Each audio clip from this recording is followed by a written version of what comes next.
नमस्कार माऊली भक्तांनो, जय गजानन। आज मी तुमच्यासाठी माऊलीचा नवीन संदेश घेऊन आले आहे।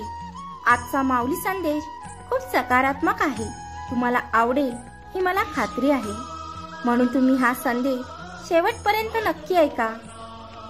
त्यापूर्वी एक काम करायचं आहे की महाराजांच्या आवडीच्या एका प्रसादाला तुम्हाला स्पर्श करायचा आहे।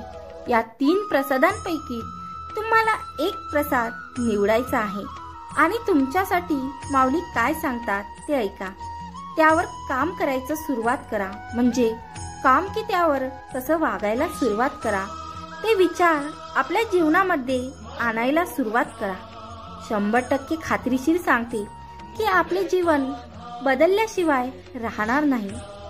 चला मग जाणून घेऊया की ज्यांनी 1 नंबरचा महाराजांच्या आवडीचा प्रसाद निवडला आहे त्यांना माऊली काय संदेश सांगतात। माऊली अशा भक्तांना सांगू इच्छितात की तू फक्त चांगले कर्म करत राहा। तुझं चांगलं करायला आम्ही समर्थ आहो ना। तुझं चांगलं करायला आम्ही समर्थ आहो ना। तू फक्त चांगले विचार कर, स्वतःला सकारात्मक बनवायलाची। तू जे विचार करतो ते ब्रह्मांड तुम्हाला परत करतो आणि आम्ही तर ब्रह्मांड नायक आहेच, त्यामुळे तू जे काही विचार करतो ते आमच्याकडे पोहोचवताना फक्त थोडासा विचार कर। तू विचार कसे करत आहे यावर जरा विचार कर, कारण तू जर म्हणाला की माझे हे आयुष्य वाईट आहे तर तुझं आयुष्य तुला फक्त वाईटच दिसणार आहे, आणि याउलट तू जर म्हणाला की तुझं हे आयुष्य खूप सुंदर आहे तर तुला तुझं आयुष्य सुंदरच दिसणार आहे। परंतु आमचे बरेचसे भक्त एकच चूक करतात की आयुष्य जगताना फक्त चुकीची गोष्ट बघतात, पण हेच त्यांच्या दुःखाचं कारण ठरतं। त्यामुळे तू काय विचार करतं, कसा विचार करतं यावरच तुझं भविष्य अवलंबून आहे, तुझं आयुष्य अवलंबून आहे। जे काही होत आहे त्यांचा स्वीकार कर, पण स्वीकार करताना सकारात्मक विचार ठेव आणि मगच पुढचं पाऊल टाक। आणि आता तुझं तूच ठरव की तुला रडत रडत जगायचं की हसत हसत। हे तुझं आयुष्य आहे, तुझ्या आयुष्यात आम्ही तुझ्या सोबत आहे। तरीही रडत रडत जगायचं ठरवलं असेल तर आम्ही काय करणार। त्यामुळे तू फक्त एक गोष्ट लक्षात ठेव की तुझं भविष्य तुला हसत खेळत जगायचं आहे की रडत। आम्ही तर सदैव तुझ्या पाठीशी आहो, आमचा आशीर्वाद नेहमी तुझ्या सोबतच राहणार। तू जेव्हा संकटात आम्हाला आवाज देशील तेव्हा आम्ही तुझ्या सोबत, तुझ्या पाशी नक्की येऊ, हा आमचा आशीर्वाद तुला आहे। आता ज्यांनी 2 नंबरचा प्रसादाला स्पर्श केला त्यांच्यासाठी माऊली काय सांगता। माऊली सांगता, अरे हे आयुष्य जगत असताना, ही नातीगोती सांभाळत असताना तुमच्या समोरचा तुम्हाला काय समजतो, तुम्ही त्यांच्यासाठी काय आहात हे वेळेवर समजणं देखील गरजेचं आहे। कारण अशी व्यक्ती फक्त गरज असेल तर दुसरा पर्याय नाही समजून जर तुमच्याकडे येत असेल, तुमच्याशी बोलत असेल, तर त्याचं काम करून घेत असेल, अशा नात्यामध्ये फक्त एकतर्फी भावना गुंतलेल्या असतात। त्या भावना फक्त तुमच्या असतात।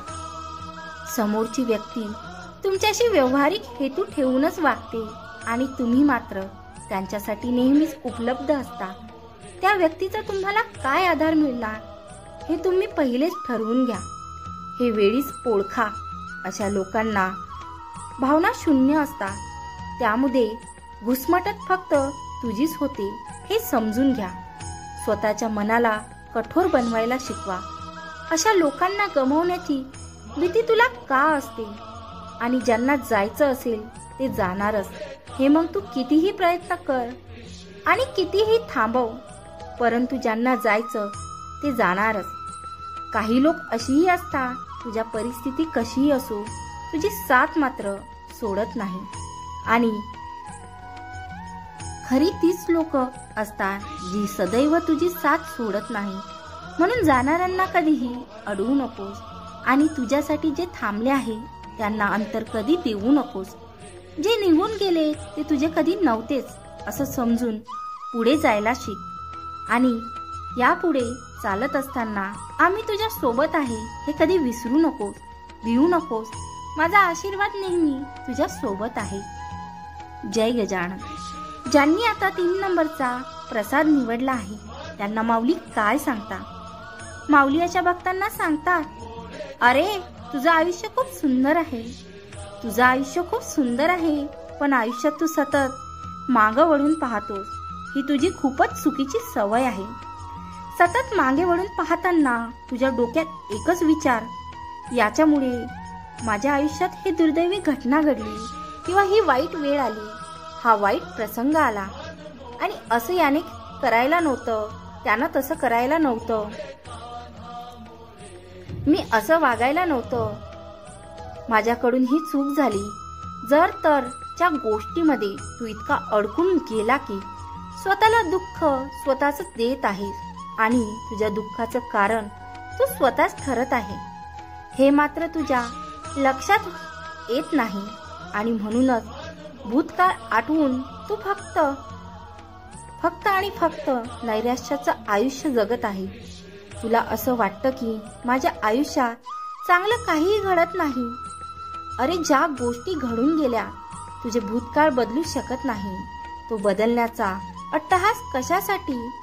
असं झालं असतं, तसं झालं असतं, हे विचार कशासाठी? त्याने काहीही फरक पडणार नाही, त्याने काहीही बदलणार नाही. फक्त एकच गोष्ट होणार आहे, तुझा वेळ वाया जाणार आहे आणि तुला प्रचंड मनस्ताप होणार आहे. त्यामुळे ह्या गोष्टी स्वीकारायला शिक, त्यातले अनुभव घेऊन पुढे जायला शिक आणि वर्तमानाचा विचार करत वर्तमान जगायला शिक.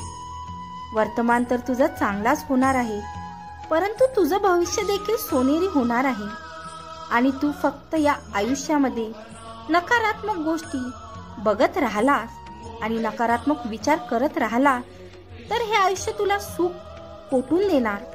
याचा विचार फक्त तू कर. तुला सुखात ठेवायचं की तुला दुःखात ठेवायचं? हा सर्वस्वी तुझा प्रश्न आहे आणि त्या प्रश्नाचं उत्तरही तुझ्याकडेच आहे, कारण हे आयुष्य खूप सुंदर आहे. अरे 84 लक्ष योनीतून जन्म घेतल्यावर हा मानवी जन्म मिळाला आहे. त्याचं मोल आता जाण आणि वेळीच त्याची कदर कर आणि हे सुंदर आयुष्य जगायला शिक, कारण आयुष्याच्या चित्रपटाला कधीच वन्स मोर नाही, हे कायम लक्षात ठेव. आणि हे तुझं आयुष्य कसं जगायचं तूच ठरव. अरे तू घाबरतोस कशाला? येथील अडचणी, येथील संकटे, तरीही आम्ही आहोत ना तुझ्यासोबत. तुला हा मानवी देह मिळाला तर तू आमचं नाम स्मरण कर. नक्कीच आम्ही कधी तुझा हात सोडणार नाही. प्रत्येक संकटामधून तारून नेण्याची शक्ती आमच्यामध्ये आहे. माऊली भक्तांनो, हा माऊली संदेश तुमच्यासाठी अशा पद्धतीने होता. तुम्हाला कसा वाटला हा माऊली संदेश कमेंट्स करून सांगा. आणि माऊलीवरती विश्वास असेल तर हो माऊली विश्वास आहे असे टाईप करा. आणि असेच नवनवीन संदेश ऐकण्यासाठी माझ्या भक्तिसागर या चॅनलला सबस्क्राईब करा. जय गजानन. गण गण गणात बोलते.